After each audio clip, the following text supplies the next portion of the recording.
আমরা আজকে প্রধান উপদেষ্টা মহোদয়ের কাছে এসেছিলাম আমাদের কতগুলো রাজনৈতিক কনসার্ন নিয়ে কথা বলার জন্য। বিশেষ করে আগামী 2026 ফেব্রুয়ারি মাসে যে জাতীয় সংসদ নির্বাচন অনুষ্ঠিত হবে, সেই জাতীয় সংসদ অনুষ্ঠানকে অর্থবহ, নিরপেক্ষ, সকলের কাছে গ্রহণযোগ্য করে তোলার জন্য এই মুহূর্ত থেকে যেটা প্রয়োজন হচ্ছে অন্তর্বর্তীকালীন সরকারকে এখন কেয়ারটেকার গভর্নমেন্টের আদলে নিতে হবে। অর্থাৎ কেয়ারটেকার গভর্নমেন্টের বলতে আমরা যা বুঝাই, তত্ত্বাবধায়ক সরকার, সেই ভূমিকায় তাদেরকে যেতে হবে। সেই জন্য প্রথমেই যে বিষয়টির প্রয়োজন হবে তা হচ্ছে প্রশাসনকে পুরোপুরি ভাবে নিরপেক্ষ একটা ধারণা জনগণের মধ্যে তৈরি করতে হবে।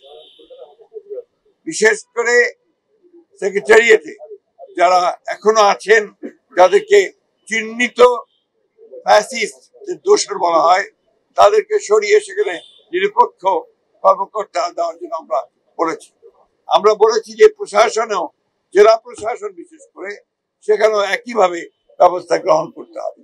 এবং আমরা কিছু কিছু কথা বলে এসেছি যেগুলো আমরা মনে করেছি যে তারা এখনো সেই পুরনো সরকারের, ফ্যাসিস্ট সরকারের স্বার্থ পূরণ করছে, তাদেরকে অপসারণের কথা আমরা বলেছি।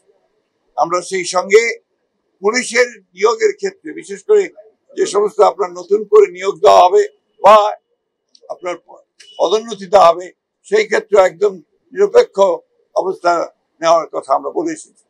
আমরা বলে এসেছি যে বিচার বিভাগে, বিশেষ করে হায়ার জুডিশিয়ারিতে এখনো যে সমস্ত ফ্যাসিস্টদের দোষর আছেন, তাদেরকে সরিয়ে সেখানে নিরপেক্ষ বিচারকদের দেওয়ার ব্যবস্থা করতে হবে।